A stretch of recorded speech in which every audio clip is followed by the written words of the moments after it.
throne of God above.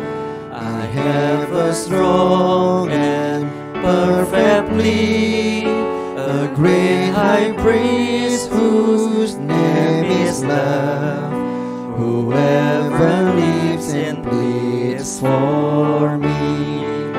My name is graven on his hands, my name is written on his heart.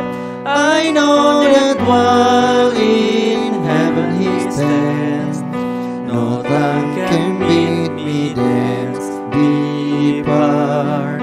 No tongue can bid me thence depart.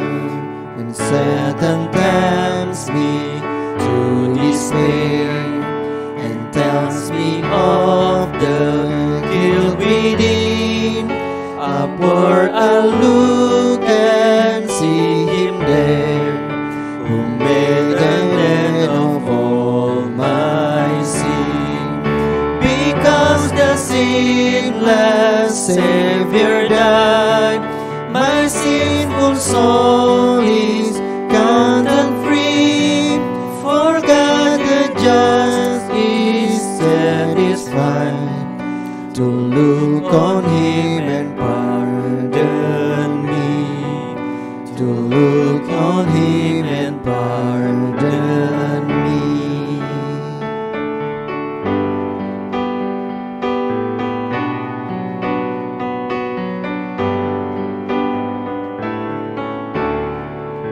Behold him there, the risen Lamb, my perfect spotless righteousness, the great unchangeable I am, the King of glory and of praise.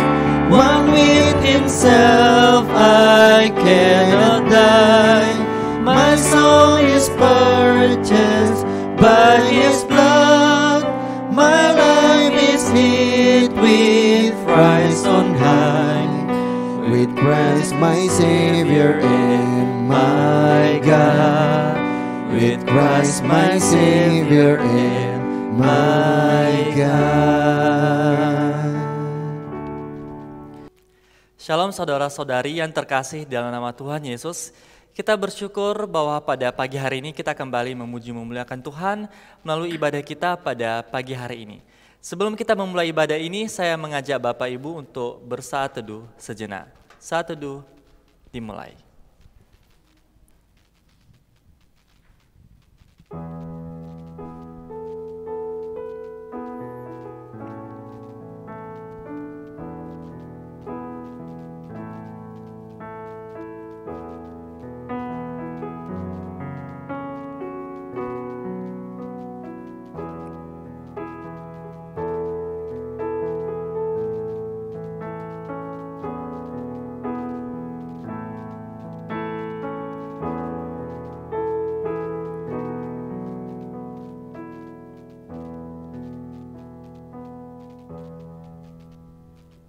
Amin. Saya mengajak Bapak Ibu untuk bangkit berdiri. Mari kita bersama-sama meresponi panggilan beribadah yang terambil dari Filipi pasal 2 ayat 9 hingga ayatnya yang ke-11. Beginilah firman Tuhan.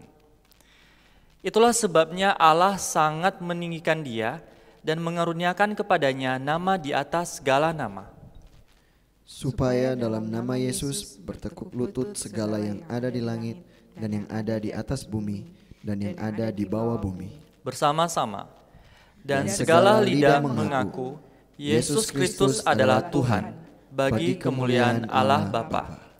Dengan tetap berdiri, mari kita memuji memuliakan Tuhan, mari kita tinggikan namanya dengan lagu pujian, hormat bagi Allah Bapa.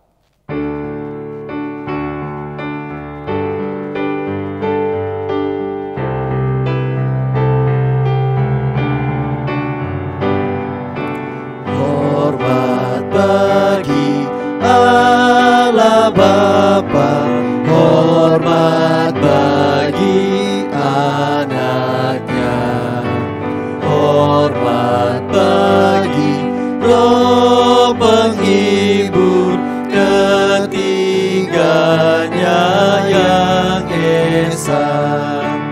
Haleluya, haleluya, ketiganya yang esa.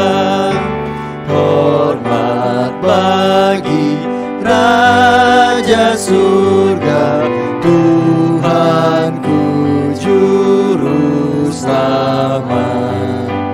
Hormat bagi Raja gereja di seluruh dunia. Haleluya, haleluya, di seluruh dunia.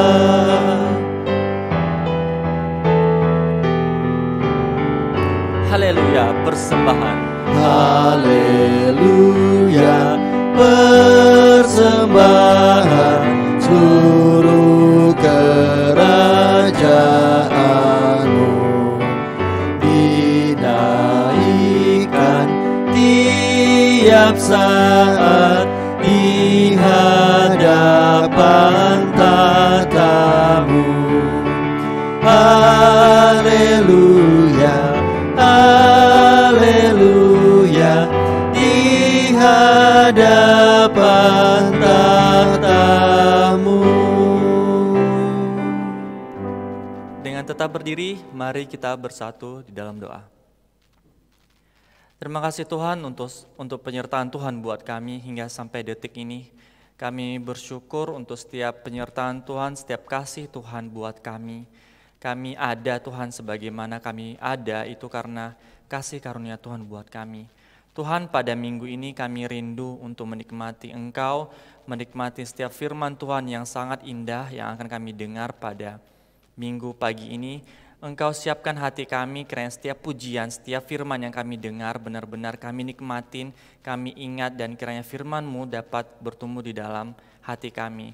Kami siap ya Bapa untuk menikmati Engkau di dalam ibadah kami pada pagi hari ini. Kami telah berdoa dan mengucap syukur. Amin. Bapak Ibu dipersilakan untuk duduk kembali. Kita akan membaca Alkitab yang terambil dari Wahyu pasal 19 ayat 11 hingga ayatnya yang ke-16. Beginilah firman Tuhan. Lalu aku melihat sorga terbuka, sesungguhnya ada seekor kuda putih, dan ia yang menungganginya bernama Yang Setia dan Yang Benar. Ia menghakimi dan berperang dengan adil.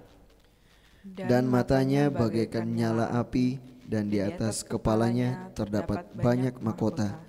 Dan padanya ada tertulis suatu nama yang tidak diketahui seorang pun, kecuali ia sendiri. Dan ia memakai jubah yang telah dicelup dalam darah dan namanya ialah Firman Allah. Dan semua pasukan yang di surga mengikuti dia, mereka menunggang kuda putih dan memakai lenan halus yang putih bersih. Dan dari mulutnya keluarlah sebilah pedang tajam yang akan memukul segala bangsa, dan ia akan mengembalakan mereka dengan gada besi, dan ia akan memeras anggur dalam kilangan anggur, yaitu kegeraman murka Allah yang Maha Kuasa. Bersama-sama, dan pada jubahnya dan pahanya tertulis suatu nama, yaitu Raja segala raja dan Tuan di atas segala tuan. Dialah yang bertata di atas kerajaan surga. Dialah yang menyelamatkan kita, dialah yang mati dan menyerahkan nyawanya sebagai ungkapan kasih Tuhan yang sangat luar biasa dan sangat tinggi dan sangat agung. Mari kita kembali mengucap syukur untuk keselamatan yang Tuhan anugerahkan kepada kita dengan menyanyikan lagu Before the Throne of God Above.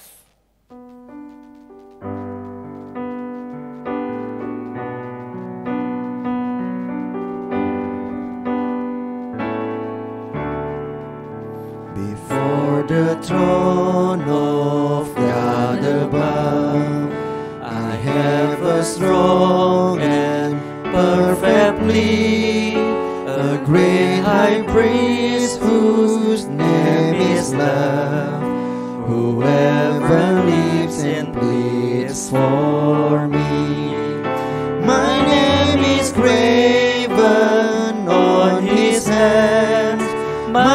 name is written on his heart.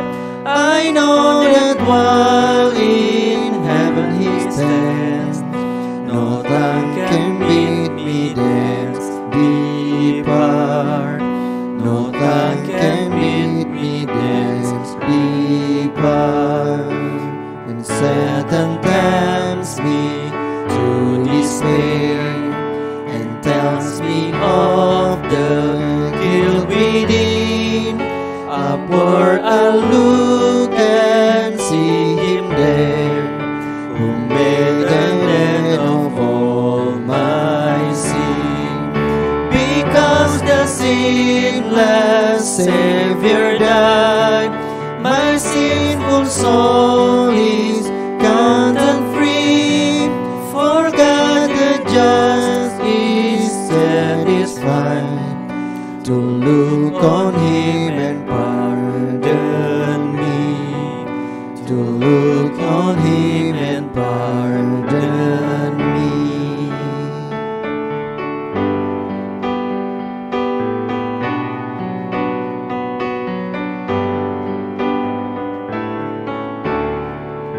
Behold him there, the risen Lamb, my perfect, spotless righteousness, the great unchangeable I am, the King of glory and of praise.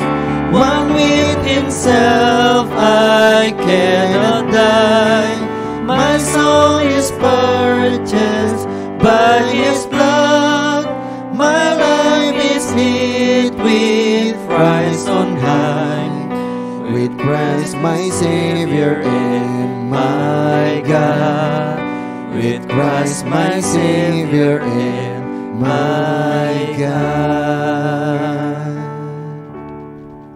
Sungguh pujian yang sangat indah. Kini tiba saatnya kita akan mengikrarkan iman percaya kita kepada Tuhan. Saya mengundang Bapak Ibu untuk bangkit berdiri. Bersama-sama dengan umat percaya di segala abad dan tempat, mari kita mengikrarkan pengakuan iman rasuli. Aku percaya kepada Allah Bapa yang Maha Kuasa, Khalik langit dan bumi, dan kepada Yesus Kristus, anaknya yang tunggal, Tuhan kita, yang dikandung daripada Roh Kudus, lahir dari anak darah Maria, yang menderita sengsara di bawah pemerintahan Pontius Pilatus, disalibkan, mati dan dikuburkan, turun ke dalam kerajaan maut. Pada hari yang ketiga, bangkit pula dari antara orang mati, naik ke surga, duduk di sebelah kanan Allah, Bapa yang Maha Kuasa, dan akan datang dari sana untuk menghakimi orang yang hidup dan yang mati. Aku percaya kepada Roh Kudus, gereja yang kudus dan am, persekutuan orang kudus, pengampunan dosa, kebangkitan daging, dan hidup yang kekal. Amin. Bapak Ibu dipersilakan untuk duduk kembali. Saya mengundang Bapak Ibu untuk bangkit berdiri. Mari kita bersatu di dalam doa. Mari kita berdoa. Terima kasih ya Bapak untuk penyertaan Tuhan buat kami. Terima kasih Engkau telah mati bagi kami. Terima kasih Engkau telah menyertai dan mengasihi kami sampai sekarang ya Bapak. Tuhan, pada kesempatan ini kami mengaku dosa-dosa kami kepadamu, setiap pelanggaran dan ketidakpatuhan kami kepadamu ya Bapa. Untuk segala hal baik dalam tindakan, perkataan, pemikiran, dosa yang terlihat dan tidak terlihat ya Bapa. Tuhan, kami mengaku untuk setiap pelanggaran itu dan kami membawanya kepadamu ya Bapa. Tuhan, kiranya Engkau masih mengasihi kami dan berbelas kasih kepada kami. Tuhan, kiranya Engkau mau mengampuni setiap dosa-dosa kami. Kiranya Tuhan yang juga senantiasa menyertai kami, memproses kami untuk daily reconciliation yang kami hidupi. Engkau juga berkati kami ya Bapa untuk kami bisa mengerjakan setiap keselamatan yang Tuhan berikan kepada kami melalui tanggung jawab pekerjaan yang Tuhan anugerahkan kepada kami. Tuhan, Engkau berkati kami untuk menjadi pengikut-Mu yang setia. Engkau tunjukkan jalan-Mu kepada kami, dan kiranya firman Tuhan yang kami dengar dapat menjadi rema di dalam hati kami, dapat melindungi, menyertai kami dan mengarahkan kami. Engkau ampuni ya Bapa setiap pelanggaran kami. Mungkin kami sering ya Bapa mendukakan hati-Mu untuk segala hal yang kami lakukan. Kami bahkan mungkin tidak konsisten ya Bapa untuk menjalankan kehendak-Mu. Kami lemah, kami rapuh ya Bapa. Namun sekali lagi kami berserah kepada-Mu, kiranya Roh Kudus-Mu yang menguatkan kami untuk kami menjadi pengikut-Mu yang setia, yang senantiasa menjalankan kehendak-Mu. Ya Bapa, pada kesempatan ini kami juga memanjatkan setiap doa syafaat kami kepada-Mu ya Bapa, dengan melihat setiap keadaan yang terjadi terutama di Indonesia. Untuk kabar bahwa adanya varian baru virus corona yang tersebar di Indonesia ya Bapa. Tuhan, mungkin sebagian kami gentar, sebagian kami panik, mungkin pemerintah habis rencana atau akal untuk menghadapi ini semua, menjadi suatu isu yang cukup menguras tenaga, cukup menguras pemikiran. Tuhan, kami kembali memuji memuliakan Engkau. Kami tahu Engkau Allah yang Maha Kuasa, Allah yang agung, Allah yang berotoritas dan berdaulat. Tuhan, kiranya Engkau setiap pemerintah dapat Engkau sertai ya Bapa untuk mengambil sistem yang baik untuk memberhentikan atau meminimalisir penyebaran virus varian baru corona ini ya Bapa. Dan kami juga dapat bertanggung jawab untuk tetap menjalankan protokol kesehatan dimanapun kami berada ya Bapa. Dan kami tetap berpengharapan ya Bapa pada suatu saat nanti kami di Indonesia, di dunia terbebas dari penyebaran virus ini dan dapat menjalankan kegiatan kami seperti biasanya ya Bapa. Tuhan, pada kesempatan ini kami juga berdoa untuk keluarga yang ditinggalkan dari korban KRI Nanggala ya Bapa. Engkau berikan penghiburan, jangan sampai mereka ya Bapa kehilangan iman mereka, pengharapan mereka kepadamu ya Bapa. Engkau kuatkan, Engkau sertai, dan kiranya mereka dapat melihat suatu keindahan dan ucapan syukur akan peristiwa yang Engkau izinkan terjadi ya Bapa. Tuhan, kami juga berdoa untuk setiap pelayanan di setiap gereja, terutama kami ya Bapa di Christ Chapel Palembang, Christ Chapel Kupang, Christ Chapel Manado, Karawaci Presbyterian Church. Engkau berkati setiap pelaksanaan ibadah ya Bapa. Engkau berkati setiap jemaat untuk dapat mematuhi protokol kesehatan dengan baik ya Bapa. Kiranya ibadah dapat berjalan dengan baik tanpa menghilangkan semangat sukacita kami untuk memuji memuliakan Engkau ya Bapa. Engkau berkati juga setiap pelayan, terutama pelayan pada minggu ini ya Bapa. Engkau sertai, kiranya kami benar-benar melayani dan menikmati juga pelayanan yang kami lakukan ya Bapa. Tuhan, inilah doa kami. Mari kita akhiri doa ini dengan doa Bapa kami. Bapa kami yang di surga, dikuduskanlah nama-Mu, datanglah kerajaan-Mu, jadilah kehendak-Mu, di bumi seperti di surga. Berikanlah kami pada hari ini makanan kami yang secukupnya, dan ampunilah kami akan kesalahan kami, seperti kami juga mengampuni orang yang bersalah kepada kami, dan janganlah membawa kami ke dalam pencobaan, tapi lepaskanlah kami daripada yang jahat, karena Engkaulah yang mempunyai kerajaan dan kuasa dan kemuliaan sampai selama-lamanya. Amin. Tiba saatnya kita akan mengumpulkan persembahan syukur kita kepada Tuhan melalui persembahan perpuluhan dan persembahan syukur kita yang didasarkan oleh firman Tuhan yang berasal dari 2 Korintus pasal 9 ayat 7. Demikianlah bunyinya. Hendaklah masing-masing memberikan menurut kerelaan hatinya, jangan dengan sedih hati atau karena paksaan, sebab Allah mengasihi orang yang memberi dengan sukacita. Mari kita kumpulkan persembahan syukur kita dengan menyanyikan lagu Come People of the Risen King.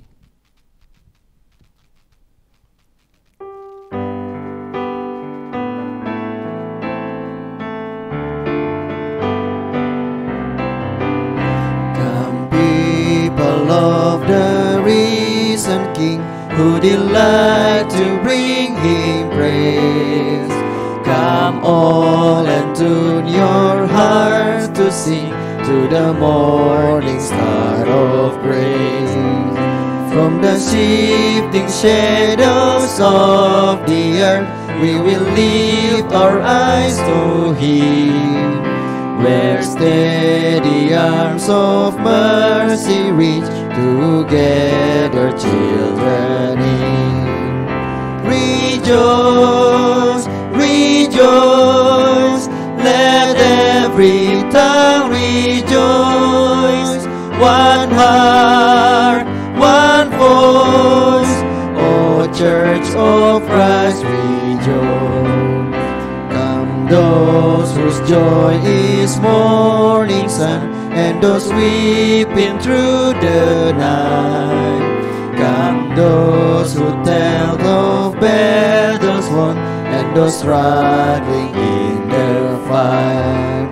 For His perfect love will never change, and His mercies never cease, but follow us through all our days with a certain hope of peace. Rejoice, rejoice. Rejoice, rejoice, let every tongue rejoice.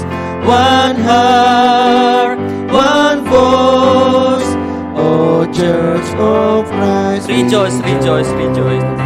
Rejoice, rejoice, let every tongue rejoice.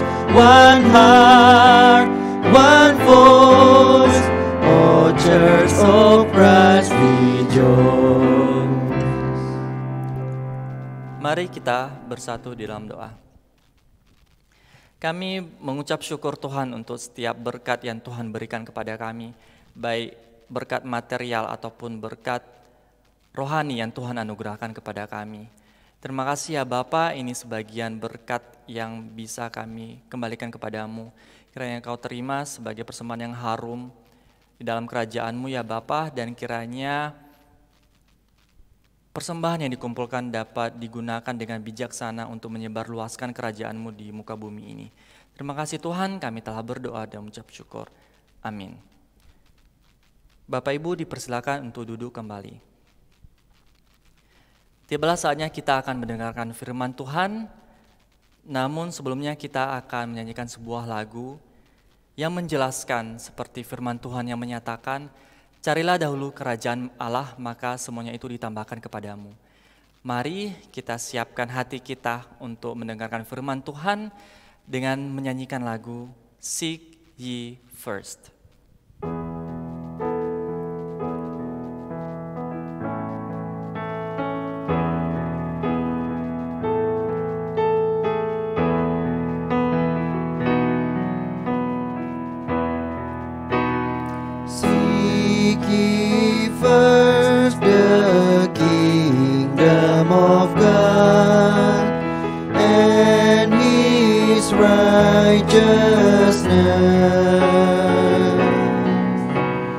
And all these things shall be added unto you.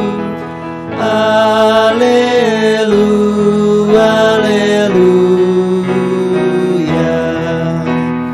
Man shall not live by bread alone, but by every word that proceeds from the mouth of God. Hallelujah, hallelujah.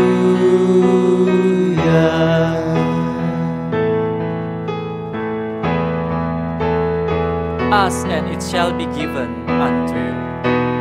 Ask and it shall be given unto you. Seek and ye shall find. Knock and the door shall be open unto you. Hallelujah, hallelujah.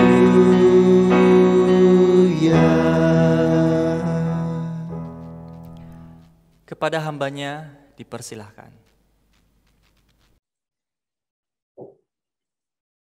Selamat pagi saudara-saudaraku di Christ Chapel Manado, Christ Chapel Palembang, dan Christ Chapel Kupang. Pagi ini kita akan melanjutkan studi kita dari kitab 2 Samuel, yaitu dari 2 Samuel pasal 2 ayat 12 sampai pasal 3 ayat 39. Total ada 60 ayat. Karena itu saudara, saya meminta saudara untuk mempersiapkan Alkitab dan membukanya bersama dengan saya. Dan teruslah memegang Alkitab saudara, baik yang cetak ataupun yang di elektronik. Karena ini akan menolong kita untuk memahami isi firman Tuhan. Nah, saudara, pagi ini saya ingin mengajak saudara untuk memikirkan satu hal, yaitu kehidupan kita dalam dunia yang semakin tidak bersahabat dengan kekristenan. Saudara tahu bahwa dunia saat ini membuat hidup kita takut, saudara. Mungkin buat sebagian orang tidak merasa takut, tapi sebagian besar orang itu bingung dengan apa yang terjadi dengan dunia ini. Dunia terus menuntut, dunia terus memaksa kita untuk bekerja dengan lebih keras lagi agar dapat memenuhi segala hal yang dunia tuntut. Sementara itu ketika kita melihat diri kita, seringkali kita melihat diri kita tidak mampu. Seringkali kita melihat diri kita begitu rapuh untuk menghadapi kenyataan hidup yang bisa dibilang dunia tidak semakin baik terhadap kehidupan kekristenan terutama. Sebenarnya mungkin pertanyaan yang ingin saya tanyakan di awal khotbah ini adalah bagaimana kita bisa menjalani hidup ini dengan tenang. Nah saudara, di dalam teks kita pagi ini kita akan belajar tentang sebuah narasi yang panjang tetapi indah, yaitu peristiwa antara Abner dan Daud.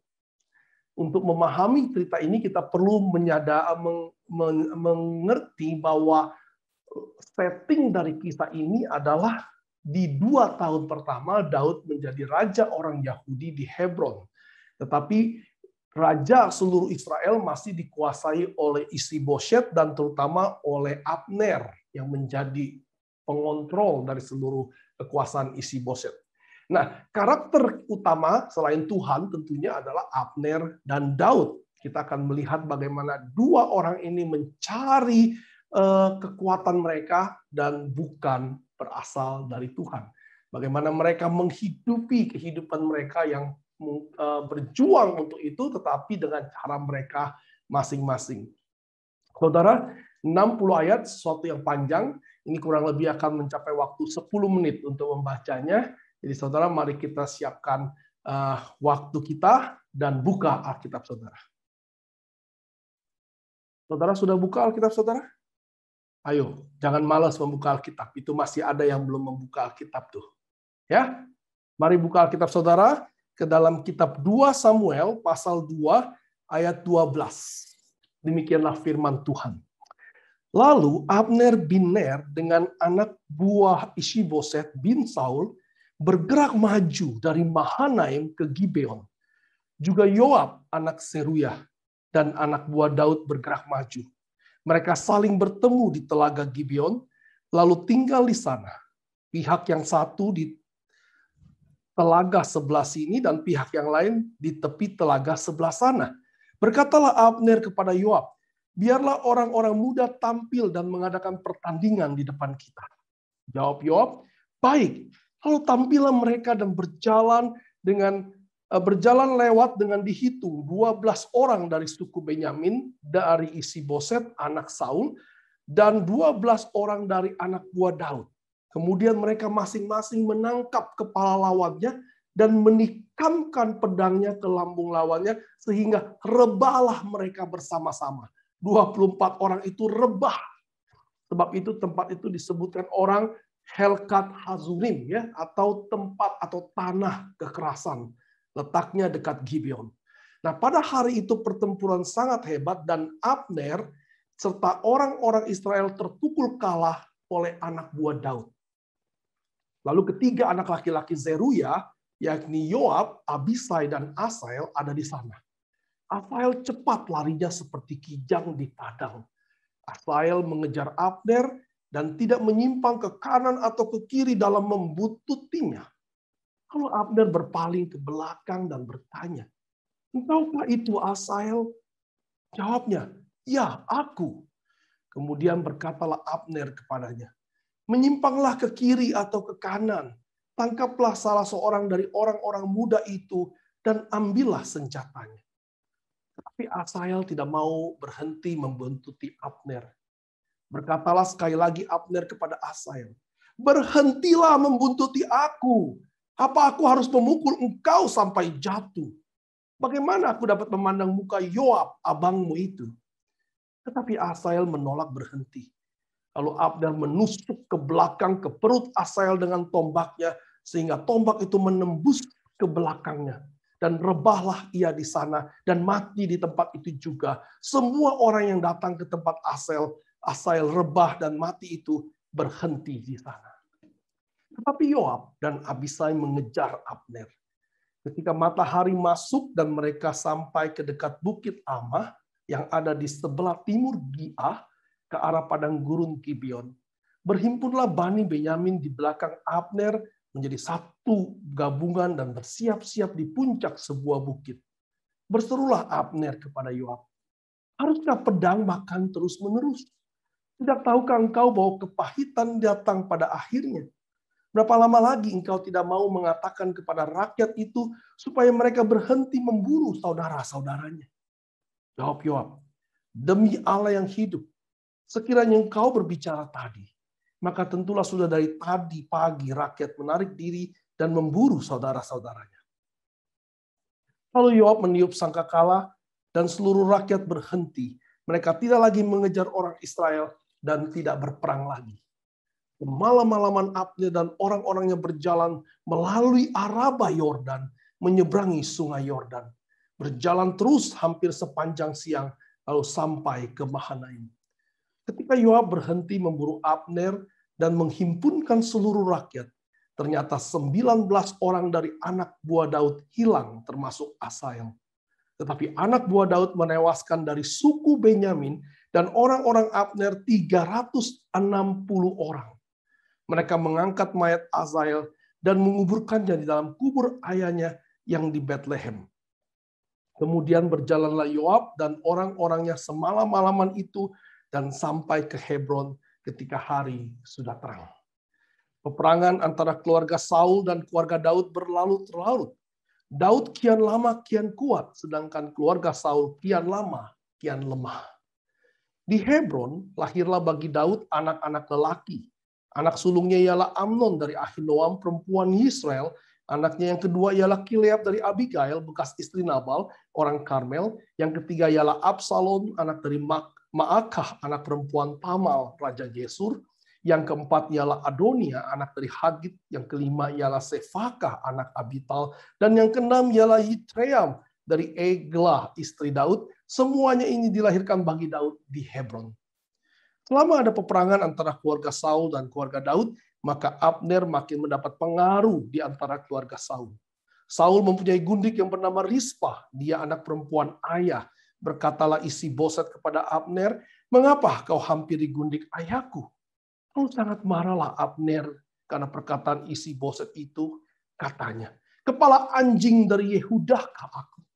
Sampai sekarang aku masih menunjukkan kesetiaanku kepada keluarga Saul ayahmu, kepada saudara-saudaranya, dan kepada sahabat-sahabatnya. Dan aku tidak membiarkan kau jatuh ke tangan Daud. Tapi sekarang kau menuduh aku berlaku salah dengan seorang perempuan." Kiranya Allah menghukum Abner, bahkan lebih lagi daripada itu, jika tidak kulakukan kepada Daud seperti yang dijanjikan Tuhan dengan bersumpah kepadanya, yakni memindahkan kerajaan dari keluarga Saul dan mendirikan tahta kerajaan Daud atas Israel dan atas Yehuda, dari Dan sampai Beersheba. Dan Isi-Boset tidak dapat lagi menjawab sepatah kata apapun kepada Abner karena takutnya kepadanya. Lalu Abner mengirim utusan kepada Daud dengan pesan, "Milik siapakah negeri ini? Adakanlah perjanjian dengan aku, maka sesungguhnya aku akan membantu engkau untuk membawa seluruh orang Israel memihak kepadamu." Jawab Daud, "Baik, aku akan mengadakan perjanjian dengan kau. Hanya satu hal ku minta daripadamu, yakni engkau tidak akan menghadap aku kecuali jika engkau membawa lebih dahulu Mikal, anak perempuan Saul, apabila engkau datang menghadap aku." Daud mengirim utusan juga kepada Isi-Boset anak Saul dengan pesan, Berikanlah istriku Mikal yang telah kuperoleh dengan 100 kulit katan orang Filistin. Lalu Isi-Boset menyuruh pengambil perempuan itu daripada suaminya, yakni Paltiel bin Lais. Dan suaminya berjalan bersama-sama dengan dia, sambil mengikuti dia dengan menangis sampai ke Bahurim. Lalu berkatalah Abner kepadanya, "Ayo pulanglah." Maka pulanglah ia. Sementara itu berundinglah Abner dengan para tua-tua Israel, katanya, "Telah lama kamu menghendaki Daud menjadi raja atas kamu.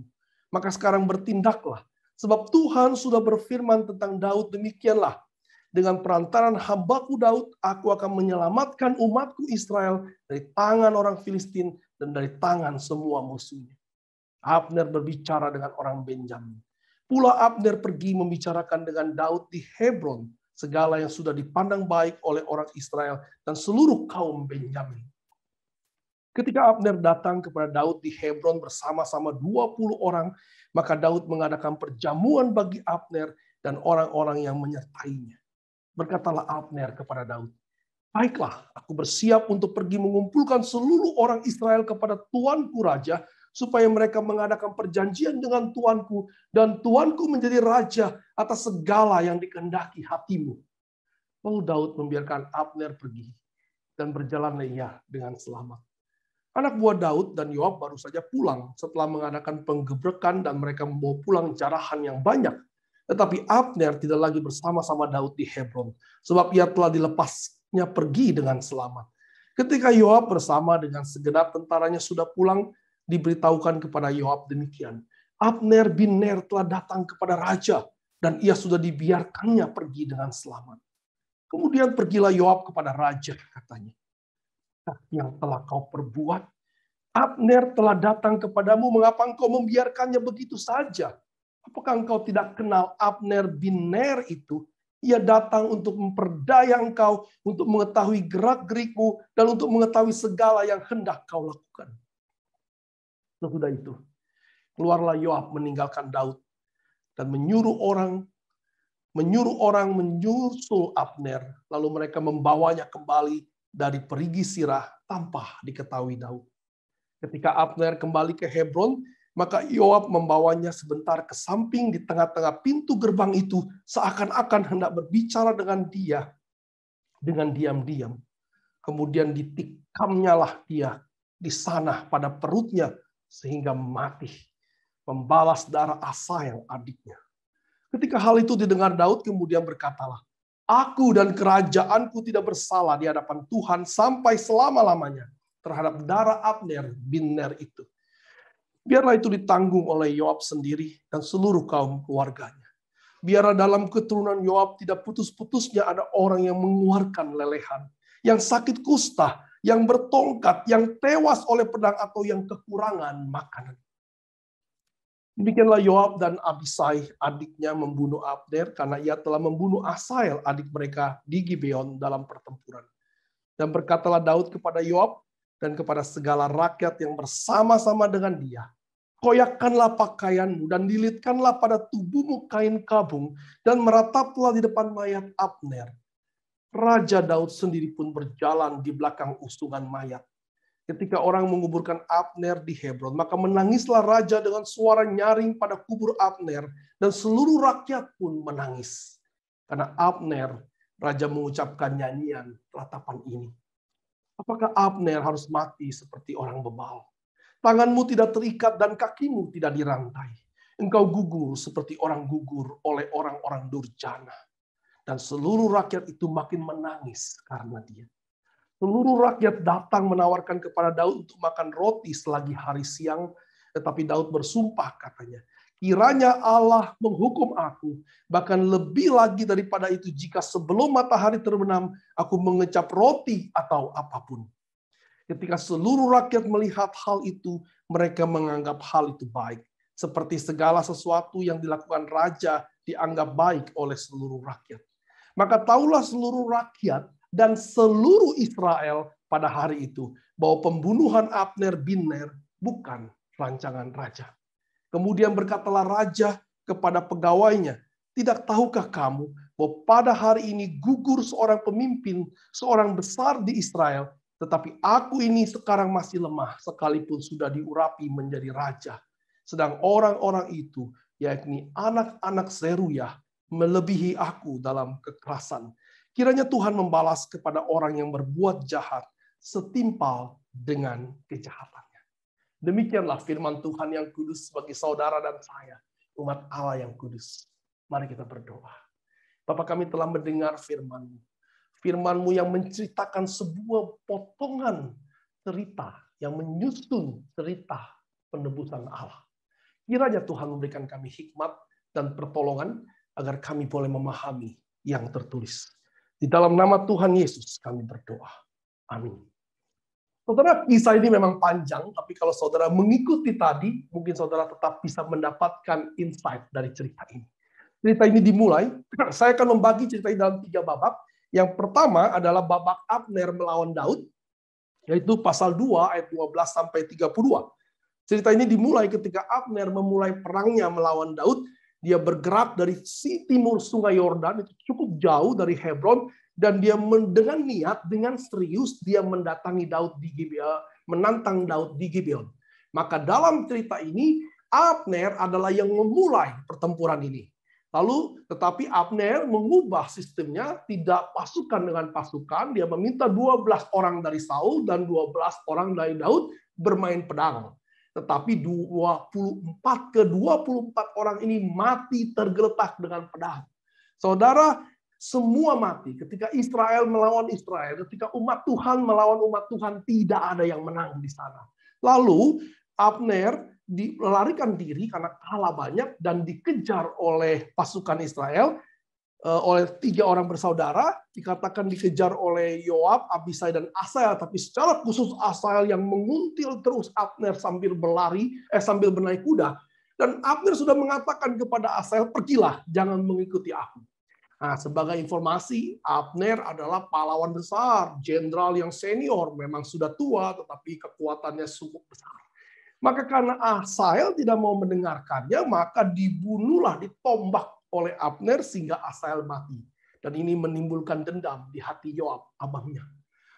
Lalu Yoab dan adiknya Abisai masih terus mengejar Abner sampai Abner bilang, sudah, kita sudahi perperangan ini, jangan kita teruskan. Kenapa Abner berkata demikian? Padahal Abner secara geografis, secara politik, secara pasukan, narator sudah menciptakan dia sangat kuat. Tetapi Abner tidak menyangka melawan kekuatan Daud yang tidak seberapa, dia harus kalah. Maka pasal 2 ayat 17 dikatakan bahwa pada hari itu pertempuran sangat hebat. Dan Abner bersama orang-orang Israel, jadi kata Israel di sini adalah di luar suku Yehuda, kalah telak oleh anak buah Daud. Mereka memiliki korban 360 orang. Sedangkan di pihak Daud hanya 19 orang. Saudara, ketika orang melawan dengan kekuatan yang dia miliki, dia pikir dia bisa menang. Tapi ketika yang dilawan adalah raja yang diurapi Allah, walaupun dengan kekuatan yang lebih lemah, maka Tuhan memelihara raja yang diurapinya. Saudara, inilah gambaran yang tertulis dalam Mazmur 2. Raja-raja dunia dan para pembesar bermufakat melawan Tuhan dan yang diurapinya. Melawan Tuhan dan Mesias, yaitu orang yang diurapi Tuhan. Mereka hendak melepaskan diri dari kedaulatan Tuhan. Dan apa yang terjadi? Maka Tuhan di sorga tertawa, mengolok-olok mereka. Karena Tuhan berkata, aku telah menetapkan rajaku di Sion, dan raja di Sion itu akan meremukkan mereka dengan gada besi, dan memecahkan mereka seperti tembikar periuk. Inilah yang terjadi dengan Abner ketika melawan raja yang diurapi Tuhan, dengan korban sampai 360 orang. Saudara, kita juga tidak berbeda dengan Abner. Entah sudah berapa puluh kali kita mendengar bahwa Yesus adalah Raja Israel yang sesungguhnya. Raja Israel yang diurapi oleh Allah itu sendiri. Tapi sama dengan kebodohan Abner. Mengetahui tetapi melawan. Mengetahui tapi tidak taat. Kita tidak mau bersama-sama umat Allah untuk mengasihi Raja kita. Dan kita terus melawan raja yang diurapi Tuhan. Saudara, kita berhenti sejenak. Coba saudara pikirkan, kapan terakhir kali saudara melawan raja yang diurapi Tuhan? Saudara, kecenderungan kita melawan. Tetapi Tuhan memberikan waktu kepada kita untuk bertobat. Saudara, kita masuk ke babak kedua. Di babak kedua, narator di pasal 3 ayat 1 berkata bahwa perperangan antara keluarga Saul dan keluarga Daud berlarut-larut. Artinya terus-menerus. Dan Daud kian lama kian kuat. Sedang keluarga Saul kian lama kian lemah. Saudara, kata keluarga di dalam Alkitab ini menggunakan kata rumah atau bait, yaitu bisa juga diartikan sebagai dinasti. Maka dinasti Saul dengan dinasti Daud terus berperang. Ini mengingatkan kita bahwa ada dua keluarga yang akan terus berperang, yaitu keluarga yang diurapi Tuhan, keluarga yang mengasihi Tuhan, dan keluarga yang melawan Tuhan. Tetapi narator sudah menjelaskan kepada kita, Daud lemah, tapi kian lama kian kuat. Abner, Isi-Boset, keluarga Saul kuat dan besar, tapi kian lama kian lemah. Saudara, ini akan membawa kita sebagai pengantar kepada kitab 2 Samuel pasal 7, ketika Tuhan akan menetapkan dinasti Daud akan menjadi kekal selama-lamanya. Kekal selama-lamanya. Saudara, kitab Samuel ditulis dalam rangka jangka waktu yang panjang. Tetapi pasal 3 ayat 1 memberitahukan kepada kita bagaimana bahwa terjadi persaingan antara keluarga Saul dan keluarga Daud. Kalau saudara mengingat di dalam Kejadian 3 akan selalu ada persaingan antara keturunan ular dan keturunan Hawa. Selalu ada dua kelompok yang bersaing. Yang satu kuat tapi melawan Tuhan. Yang satu lemah tetapi diurapi Tuhan. Dan kian lama kian kuat. Saudara, lalu pasal 3 ayat 2 menceritakan bagaimana Daud menunjukkan kekuatannya. Bagaimana? Saudara, dalam pasal 3 ayat 1 ini adalah bagian yang unik. Saya sempat lama memikirkan ini. Mengapa narator menceritakan anak-anak Daud ini dalam keadaan perang, saudara? Sebaiknya anak-anak nggak usah ikut. Di rumah saja. Tetapi narator menceritakan Daud punya 6 anak dan semuanya sulung, saudara. Artinya 6 anak dari 6 istri, saudara. Ini membingungkan. Kenapa narator meletakkan di tempat ini? Tapi kalau saudara melihat pasal 3 ayat 1, Daud makin lama makin kuat. Maka saudara juga perlu memahami kisah di dalam Ancient Near East atau di zaman Timur Dekat, bahwa kekuasaan raja itu ditunjukkan salah satunya adalah dengan beristri banyak dan beranak banyak, saudara. Daud datang ke Hebron dengan 2 istri. Di Hebron, kalau saudara melihat kisah ini hanya 2 tahun, saudara. Karena Isi-Boset berkuasa 2 tahun dan Isi-Boset masih berkuasa. Maka dalam 2 tahun itu dia nambah 4 istri, saudara. Walaupun bingung saya, tetapi tampaknya penulis memiliki tujuan menyelipkan kisah ini. Saudara, Daud lupa bahwa Raja Israel tidak diizinkan Tuhan untuk beristri banyak. Di dalam Ulangan 17 ayat 17 dikatakan Raja Israel, janganlah ia mempunyai banyak istri supaya hatinya jangan menyimpang. Tetapi Alkitab selalu membuat kita kagum. Daud yang biji mata Allah juga dicatat pelanggaran-pelanggarannya. Dia menikahi perempuan-perempuan dari bangsa lain. Dia membuat persekutuan-persekutuan dengan raja lain untuk mendapatkan dukungan. Ketika bangsanya sendiri, yaitu 10 suku yang lain, tidak mendukung Daud. Maka dia mencari dukungan dengan menikahi perempuan-perempuan itu.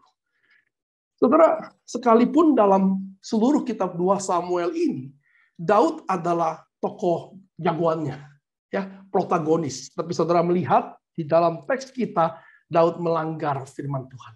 Dia berpoligami, itu dilarang di dalam umat Israel, apalagi Raja Israel. Dan dia berpoligami dengan suku lain untuk mendapatkan perlindungan, mendapatkan persekutuan dengan kekuatan lain. Saudara, semua dosa akan memiliki akibat. Dan narator menyimpan akibat daripada dosa ini. Di sini narator ingin menunjukkan bagaimana Daud begitu kuat, 6 istri, 6 anak, tetapi narator juga menyimpan bahwa seluruh apa yang seluruh dosa yang Daud lakukan tetap memiliki implikasi dan hukuman dan akibat yang harus Daud tanggung. Dan itu kan kita lihat di pasal berikutnya. Dan akan membuat Daud, awalnya Daud senang dengan 6 istri 6 anak. Tapi Daud akan dibuat pusing 7 keliling ketika anak pertamanya berzinah atau memperkosa anak perempuannya. Ketika anak laki-lakinya membunuh anak laki-laki yang lain. Dan ketika akhirnya anak yang lain juga memberontak kepada Salomo. Ada 3 anak yang disebutkan di dalam teks ini dan ketiganya akan membuat Daud pusing 7 keliling. Yaitu ada Amnon yang memperkosa Tamar, ada Absalom yang membunuh Tamar dan memberontak dan mengusir Daud dari kota Yerusalem. Dan ada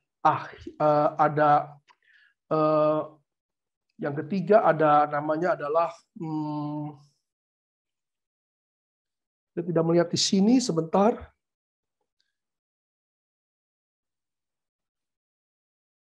Ada Ahisai, kalau saya tidak salah di sini.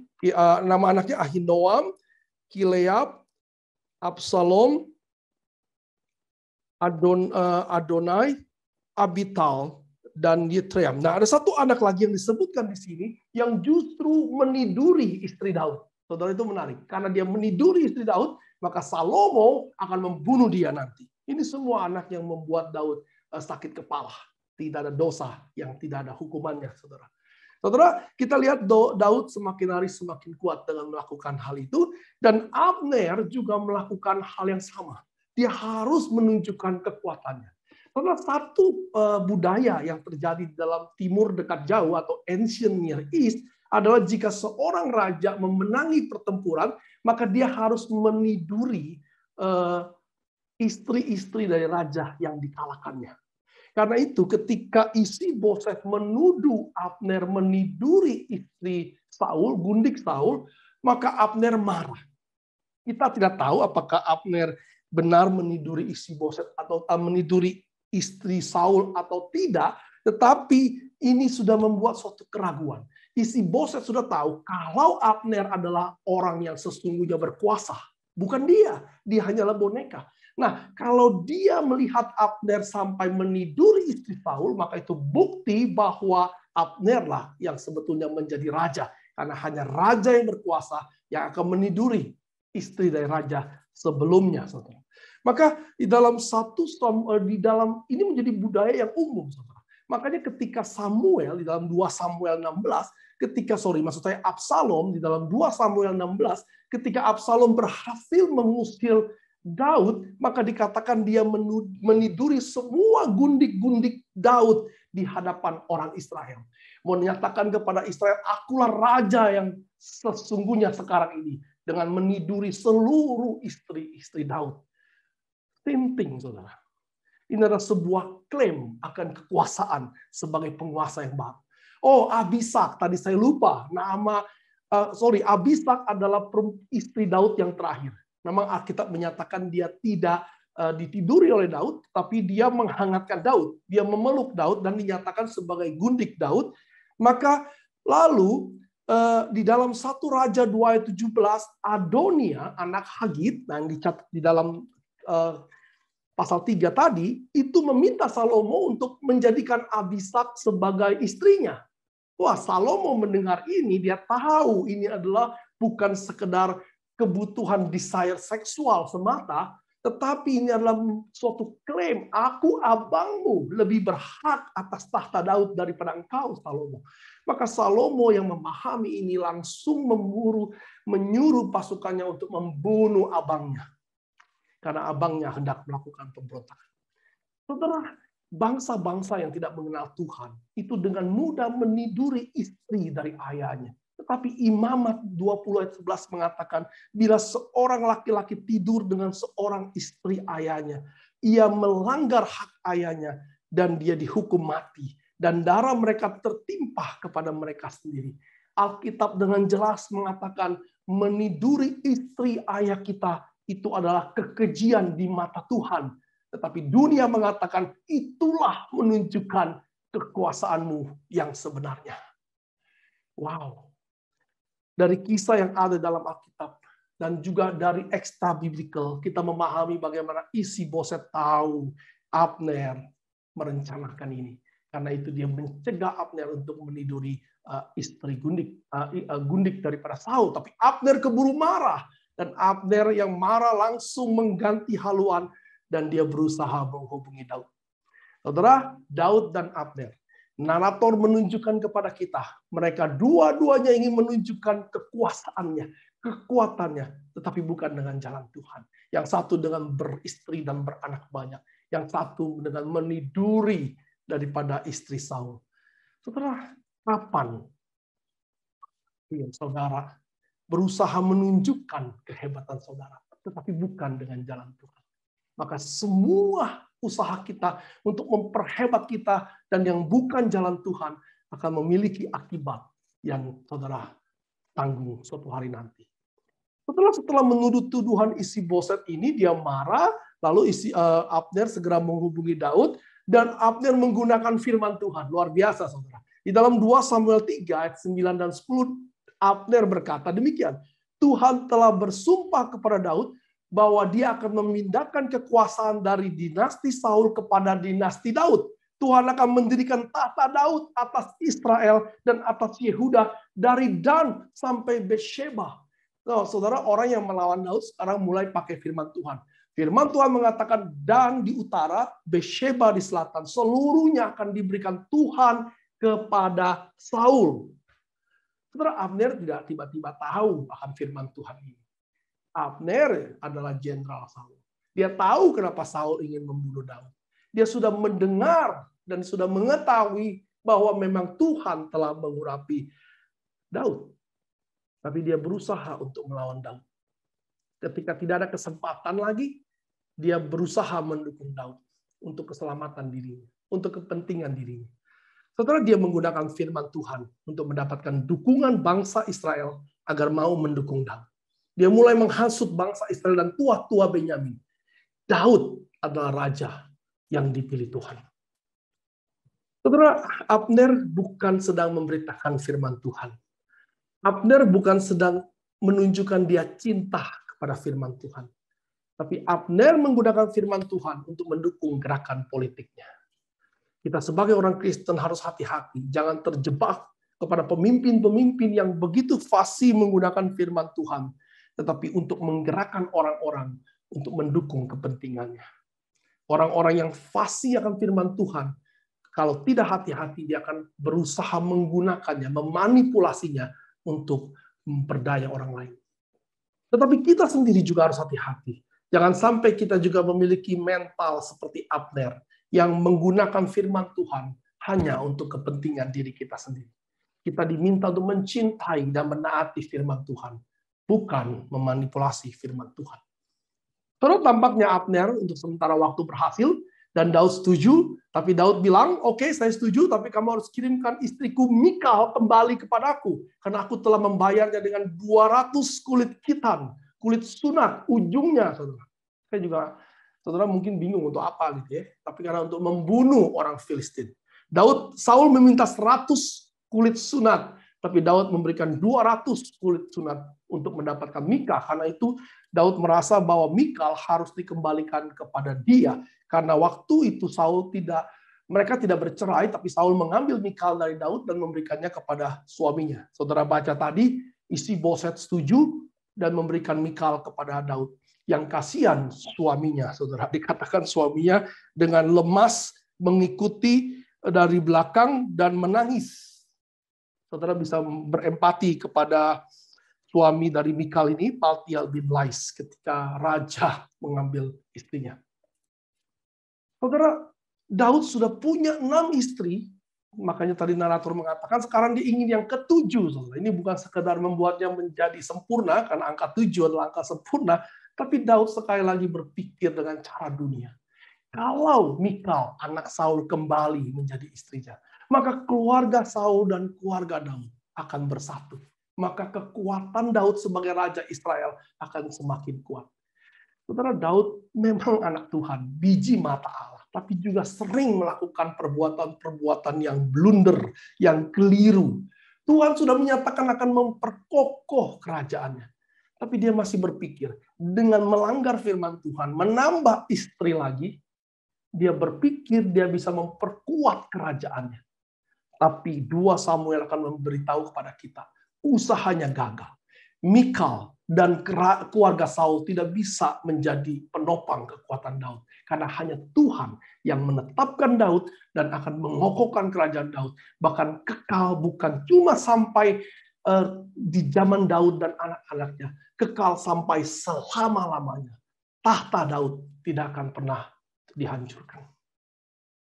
Saudara tahu dalam sebuah pertandingan sepak bola, sehebat apapun usaha kita untuk membuat gol, tetapi kalau kita melakukan kekeliruan, kalau kita melakukan offside atau terkena tangan, maka gol itu tidak akan berguna.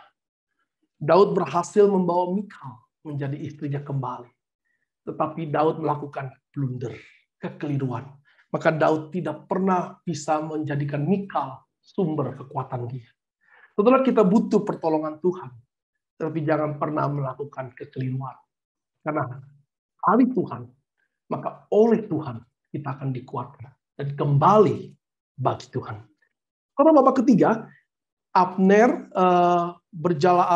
sudah berhasil mendapatkan dukungan Daud. Dan Abner berasa sudah aman, sudah tenang. Isi-Boset tidak mau dia, tapi Daud mau dia. Tetapi saudara, ini tidak membuat rencana Abner begitu mudah. Yoab yang adalah panglima Daud, yang berjuang bersama Daud melawan Saul, tidak rela posisinya diambil oleh Abner yang adalah jenderal senior. Yoab tahu kalau Abner bersama dengan Daud, maka Daud akan menghormati dia sebagai jenderal yang lebih senior dari Yoab. Oleh karena itu, dengan licik, dia mengundang Abner masuk kota dan dibunuh di sana. Saudara tahu, Daud sangat menghargai Abner. Tetapi Yoab membunuh Abner dengan semena-mena, dengan licik, bukan di dalam medan perperangan, bukan di dalam medan pertempuran. Saudara, di dalam kitab Yosua pasal 21 ayat 13 dikatakan Hebron adalah kota perlindungan. Penjahat yang paling jahat pun ketika masuk ke dalam kota Hebron, dia tidak boleh dibunuh. Maka Yoab sekali lagi melakukan kekeliruan, blunder. Dia mungkin kalau dia membunuh Abner di medan perang, dia benar. Tapi dia membunuh Abner di kota perlindungan, di mana orang harus dilindungi. Maka Daud begitu marah. Daud mengutuk Yoab 5 kali. Dan ini mengerikan. Anak-anak dari Yoab akan terus mengalami sakit kulit, penuh dengan lelehan. Sakit kusta. Akan bertongkat, akan tewas oleh pedang, dan akan kekurangan makanan. Ini sebuah kutuk yang berat yang diberikan oleh Raja Daud bagi keluarga Yoab. Daud berduka. Daud memaksa Yoab juga untuk berduka.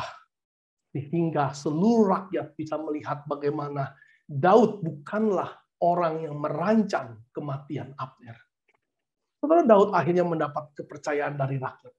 Dan narator memperlihatkan kepada kita, sekalipun nanti Daud baru diinaugurasikan menjadi raja atas Israel di dalam pasal 5, tetapi teks kita yang sayangnya tidak bisa kita lihat di dalam bahasa Indonesia, maka 6 kali dalam pasal 3 ayat 31 sampai 38 narator merubah title Daud dari raja, dari king, maka sekarang menyebutnya sebagai the king.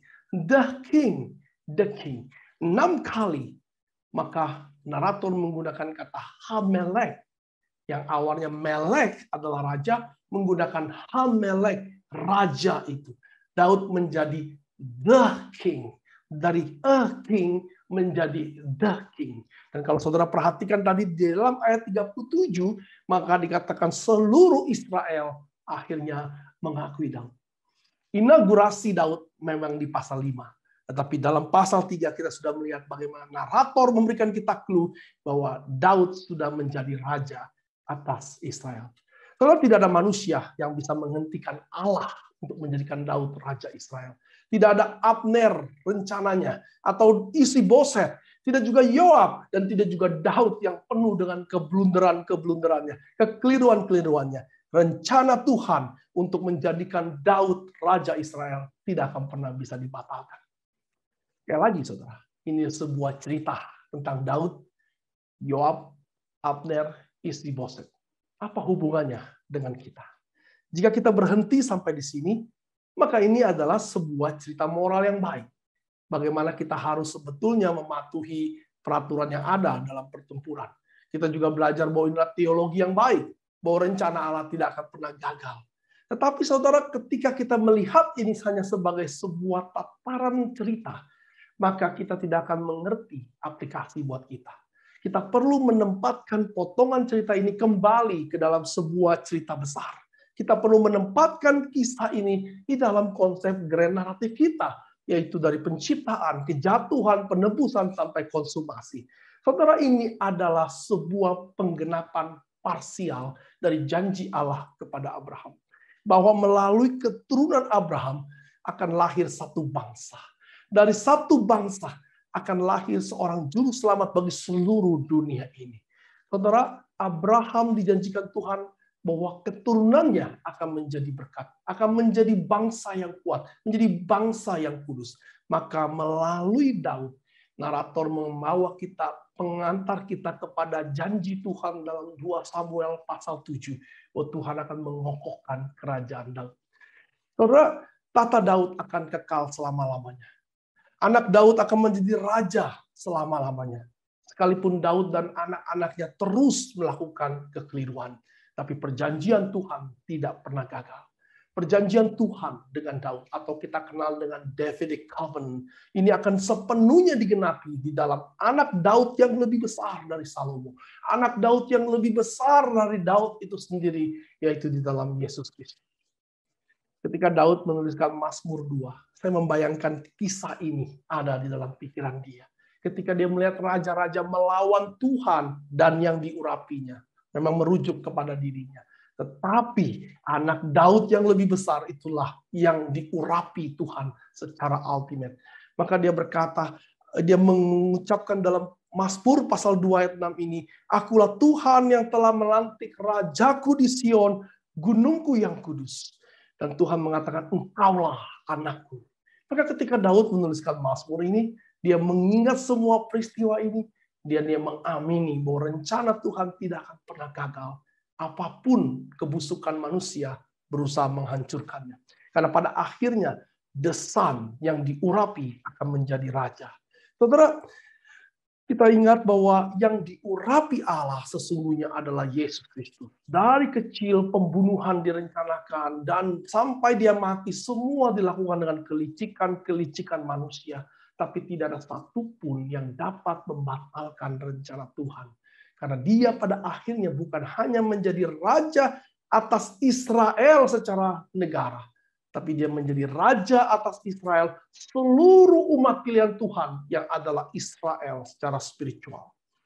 Anak Allah, the Son, akan meremukkan kaki, meremukkan seluruh musuh-musuh yang melawan dia. Dan Lukas mengatakan bahwa melalui kisah para rasul, Lukas menyatakan bahwa the Son adalah Yesus Kristus. Maka kita harus datang kepadanya. Kita harus melihat, memandang kepada Yesus Kristus yang adalah Raja kita. Saudara, dunia akan terus menuntut kita. Dunia akan memaksa kita mengikuti cara mereka. Baik Kristen maupun non-Kristen. Dunia tidak akan pernah menjadi solusi bagi kita. Malahan bagi kekristenan, dunia akan semakin lama semakin menekan. Di waktu yang sama, tuntutan-tuntutan dalam diri kita akan membuat kita stres. Karena kita tidak mampu mengikuti tuntutan dunia ataupun tuntutan diri kita. Karena itu ketika kita melihat dunia, kita khawatir. Ketika kita melihat diri kita, kita menjadi stres. Karena dunia dan diri kita bukanlah bagian dari solusi. Dunia dan kita adalah bagian dari masalah ketika kita jatuh di dalam dosa. Ketika kita hidup di dalam the fall, dalam dunia yang jatuh ini, kita adalah masalah. Kita bukan solusi. Saudara tidak bisa melihat kepada dunia ini, kekuatan dunia ini, cara dunia ini untuk memberikan solusi. Apalagi diri saudara. Karena itu Corrie ten Boom, kalau saudara ingat, yaitu seorang Belanda yang menolong para orang-orang Yahudi di zaman Nazi, memiliki quote yang sangat baik yang saya kutip. If you look at the world, you'll be distressed. Jika engkau melihat dunia, engkau akan distress. If you look within yourself, you will be depressed. Melihat dunia akan stres. Melihat diri sendiri akan depresi. Karena itu Corrie ten Boom mengatakan, but if you look at God, if you look at the Son of God, if you look at Jesus Christ, you will be at rest. Melihat dunia kita stres. Melihat diri sendiri kita akan depresi. Pandanglah dan berlindunglah kepada Yesus. Maka dia akan memberikan ketenangan. Dia akan memberikan kelegaan. Karena Yesuslah Raja Israel yang diurapi Tuhan. Mari kita berdoa. Bapa di dalam surga, hamba-Mu telah selesai berbicara. Kiranya kebenaran ini boleh Tuhan materaikan dalam hati kami. Dan yang bukan kebenaran boleh berlalu. Dan kami mohon agar Tuhan memberkati setiap jemaat di Christ Chapel ini. Untuk boleh memandang kepada Tuhan selalu. Bukan kepada dunia. Bukan kepada diri sendiri. Tapi kepada Yesus yang adalah Raja orang Israel. Raja yang diurapi Tuhan. Tidak ada satupun yang dapat menggagalkannya. Di dalam nama Tuhan Yesus kami berdoa. Amin. Sungguh firman Tuhan yang memberkati dan membawa sukacita bagi kita. Mari kita responi firman Tuhan dengan menyanyikan lagu Tiap Langkahku.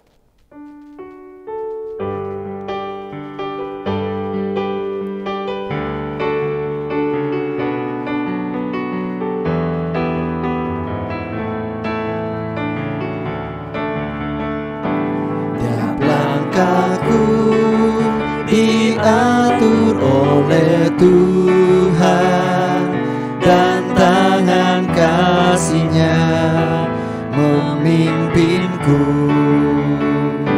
di tengah badai dunia menakutkan. Hatiku tetap tenang teduh. Tiap langkahku, ku tahu yang Tuhan pimpin ke tempat tinggi ku dihantarnya. Hingga sekali nanti aku tiba di rumah Bapa surga yang bakal. Waktu imanku mulai goyah dan bila jalanku hampir sesat, ku pandang Tuhanku penebus dosa. Ku teguh sebab Dia dekat. Tiap langkahku, ku tahu yang Tuhan pimpin ke tempat tinggi ku dihantarnya. Hingga sekali nanti aku tiba di rumah Bapa surga yang bakal.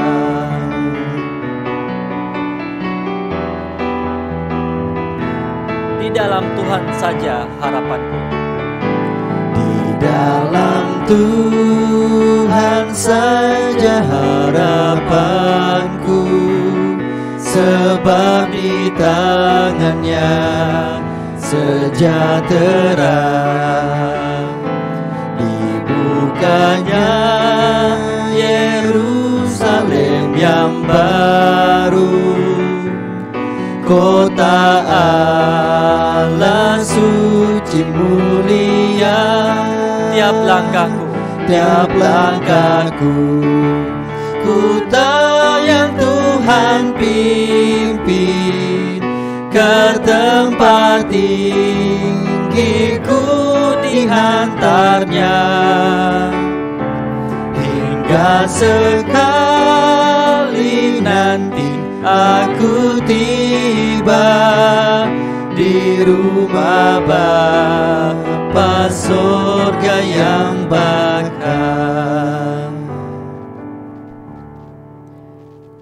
Mari Bapak Ibu kita akhiri ibadah ini. Saya mengajak Bapak Ibu untuk bangkit berdiri. Bersama-sama kita menyanyikan doksologi.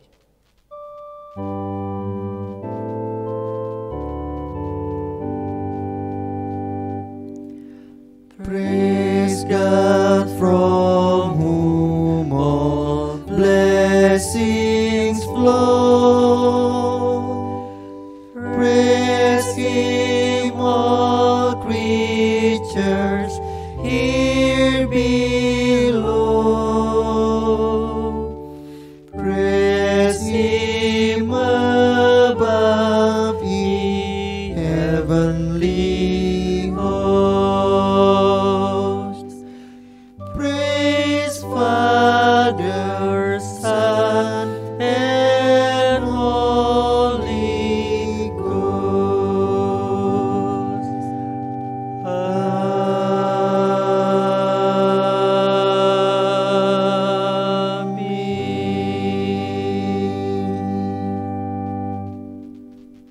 Saudara-saudara, terimalah berkat dari Tuhan. Kiranya anugerah dari Yesus Kristus, kasih dari Allah Bapa, dan persekutuan dari Allah Roh Kudus menyertai kita dari sekarang sampai selama-lamanya. Amin.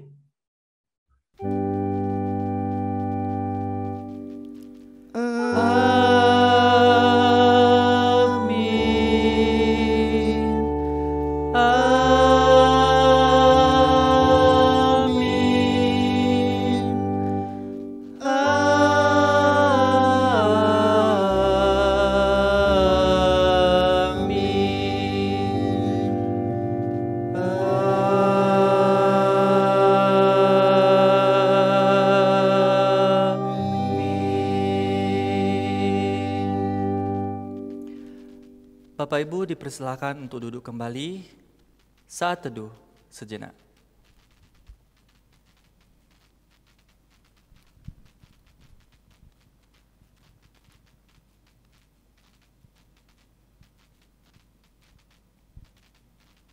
Amin. Demikianlah ibadah kita pada minggu hari ini.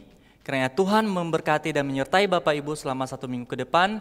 Sampai jumpa di ibadah kita minggu ke depan.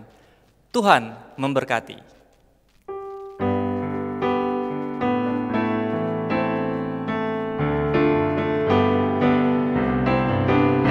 Come people of the risen King, who delight to bring Him praise. Come all and tune your hearts to sing to the morning star of grace. From the shifting shadows of the earth, we will lift our eyes to Him, where steady arms of mercy reach to gather children in. Rejoice, rejoice, let every tongue rejoice. One heart, one voice, O Church of Christ, rejoice. Come those whose joy is morning sun, and those weeping through the night. Come those who tell of battles won, and those struggling in the fight. For His perfect love will never change, and His mercies never cease, but follow us through all our days with a certain hope of peace. Rejoice, rejoice. Rejoice, rejoice, let every tongue rejoice. One heart, one voice, O Church of Christ, Rejoice, rejoice, rejoice.